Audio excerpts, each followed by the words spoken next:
सारे फ़ोन ये डब्बे होने वाले हैं। साइबर अटैक के बारे में आपने सुन लिया होगा कि रशिया के साथ मिलके अमेरिका और चाइना ने मतलब इन सभी के सभी जो अंतर्राष्ट्रीय ताकतें हैं, इन सभी ने मिलकर एक सिमुलेशन किया था कि जब हम ये कहेंगे दुनिया को कि ऊपर से एलियंस ने अटैक कर दिया और सैटेलाइट्स जो हैं वो टूट गए, या फिर हीट वेव आई और उस वेव में सारे सैटेलाइट जल गए, तो इंटरनेट सारा का सारा गायब हो गया। असल में उनको क्या करना है कि जो हम जैसे लोग बोल रहे हैं सरकारों के बारे में, उनकी सच्चाई बता रहे हैं, उनको वो सारी जानकारी इंटरनेट से गायब करनी है। आज से 50 साल पहले या 100 साल पहले ऐसा ही ड्रामा इन्होंने पहले शुरू किया होगा, ऐसे ही ठोकने इन्होंने तब शुरू किए होंगे, ज़बरदस्ती भी की होगी। उस टाइम भी लोगों के शरीरों में बहुत नुकसान हुआ होगा और उस वक्त की खबरें आप तक बिल्कुल नहीं पहुंचेंगी, क्योंकि उस दौर को आप कैसे समझते हो? समझ रहे हैं ना? स्मॉल पॉक्स के टाइम पर या जिस वक्त और किसी ऐसी किसी हालात के टाइम पर जब ऐसे ही हालात आए होंगे और हम जैसे लोगों ने सच बोला होगा, तो वो सारी जानकारियाँ इन्हीं के तो हाथ में रहती हैं। तो जो अखबार छपे होंगे वो सारे अखबार इन्होंने काबू कर लिए होंगे। कभी कोई रह जाता है तो वही पोल खोल देता है, दस्तावेज सारे मतलब ये लोग काबू कर लेते हैं। और किताबें कोई छपती है तो उसके ऊपर प्रतिबंध लगा देते हैं। तो आप तक जानकारी इतिहास की कैसे पहुंचेगी? किताबों के ज़रिए। किताबें, प्रकाशन इनके हाथ में है। इसी तरह से हम लोग भी, जैसे अगर ये मान के चलें कि हम 30 या 40 साल बाद हम जो समझते हैं वो मर चुके होंगे या बिल्कुल मरणासन स्थिति में होंगे, और उस वक्त की पीढ़ी हमको भी बेवकूफ़ समझ रही होगी कि इनको किसी चीज़ का पता तो है नहीं है, ये तो पुराने दौर के लोग हैं। और जो पीढ़ी आज छोटी है, स्कूलों में है, उसको तो लगता है सचमुच में कुछ है, उनको तो सचमुच में कोई ना कोई बीमारी नज़र आ रही है आसपास, तो वो तो इसीलिए गुलामी का प्रतीक भी मुंह के ऊपर लगा के घूमते हैं। तो इसलिए आज से 30-40 साल बाद, 50 साल बाद ऐसी चीज़ें आपको, ये सच्चाई इस पूरी कहानी की कहीं नहीं मिलेगी। और वो पीढ़ी सोचेगी कि 2021 में, 20 में भी ऐसा ही भयानक दौर आया था मानवता के लिए।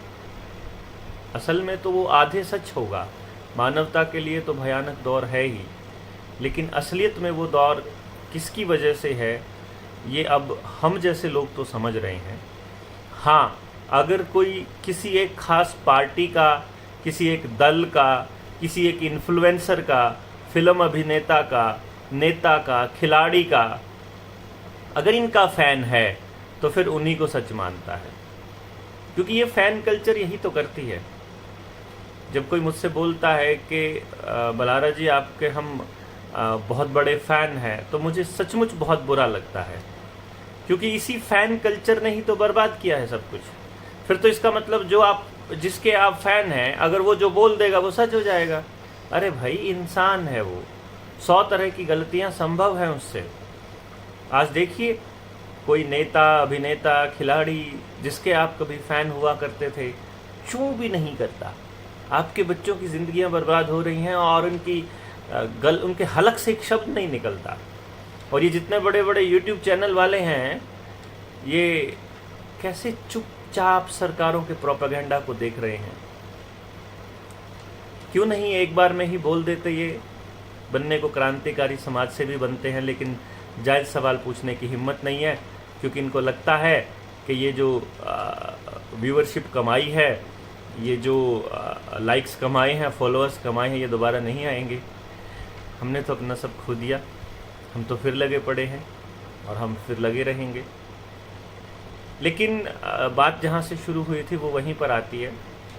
देखिएगा, पुतिन को भी बड़ा ताकतवर साबित करने की कोशिश की जा रही है, चाइना को भी बहुत ताकतवर साबित करने की कोशिश की जा रही है, क्योंकि न्यू वर्ल्ड ऑर्डर का एग्जाम्पल चाइना ने दिखाया है, पूरा खेल चला के दिखाया है और अभी भी चल रहा है। वहाँ भूखमरी आ चुकी है चाइना में, एक वक्त का खाना मिल रहा है केवल जो अंदर है, और उनको भी हिदायत दी जाती है कि ज़्यादा फालतू बकवास नहीं करोगे, बोलोगे नहीं तो चाइना के नागरिक भी हो सकता है बगावत कर दे। पर देखना ये होगा कि वो कितना जल्दी कर पाते हैं।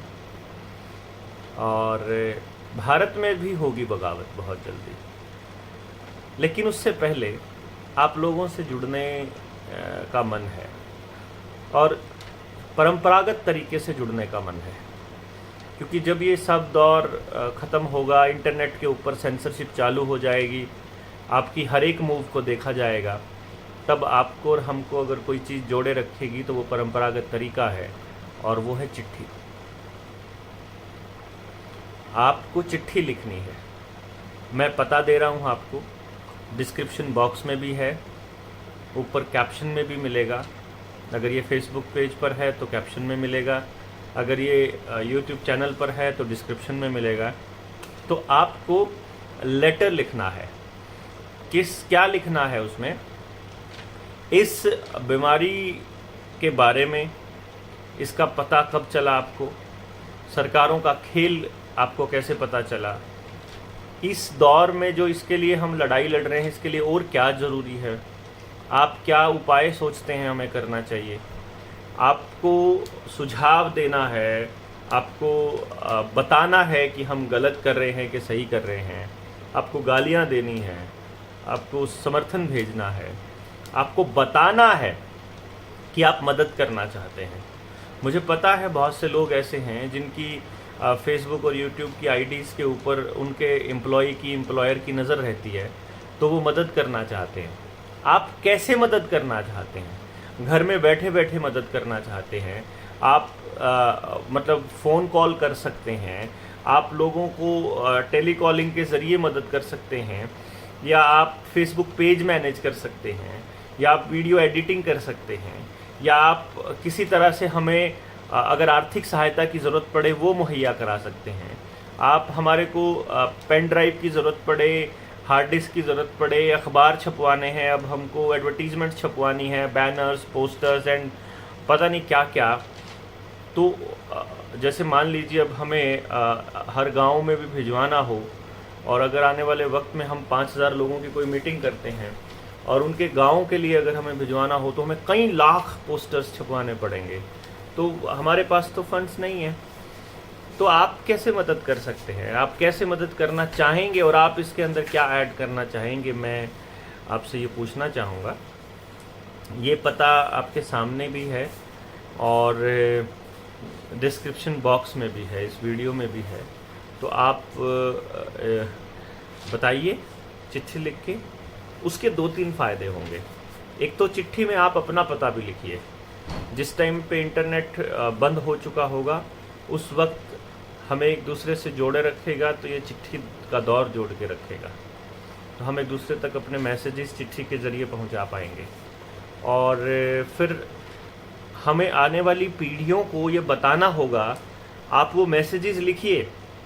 जैसे मैं बेटे को हॉस्टल में चिट्ठी लिखता हूँ कि जब वो बड़ा होगा और जब हम नहीं होंगे और उसके सामने वो चिट्ठियाँ आएंगी कहीं रखी हुई, तब वो याद करेगा कि उस वक्त ये कहा करते थे पापा।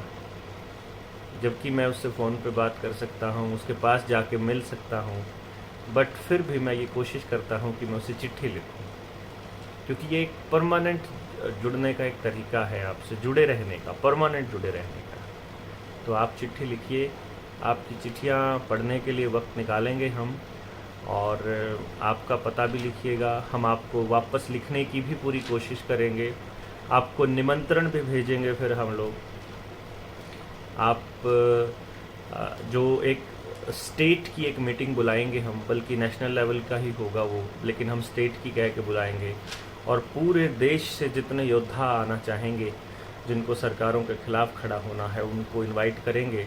देखते हैं कितने लोग आते हैं और बिगुल बजाते हैं। असहयोग आंदोलन तो होगा, सिविल अवज्ञा आंदोलन तो होगा, लेकिन देखना ये होगा कि वो कब होगा। गाँव के लोग सरकारी दफ्तरों में ताला लगाना, सरकारी दफ्तर वालों को उनकी बात मानने से मना करना, सरकारी योजनाओं को बंद करना, आत्मनिर्भर बनना शुरू तो करेंगे, लेकिन कब करेंगे ये देखने वाली बात होगी। बहुत दिलचस्प होगा आने वाला वक्त, बहुत भयंकर दौर से गुजरने वाले हैं, लेकिन लड़ाई लड़ने वालों की ज़िंदगी, संघर्ष करने वालों की ज़िंदगी में संघर्ष ही रहते हैं और वो संघर्ष जारी रहेगा। आप लोगों से इच्छा है, आप लोगों से उम्मीद है कि आप जुड़ेंगे, चिट्ठी ज़रूर लिखेंगे, इंतज़ार रहेगा।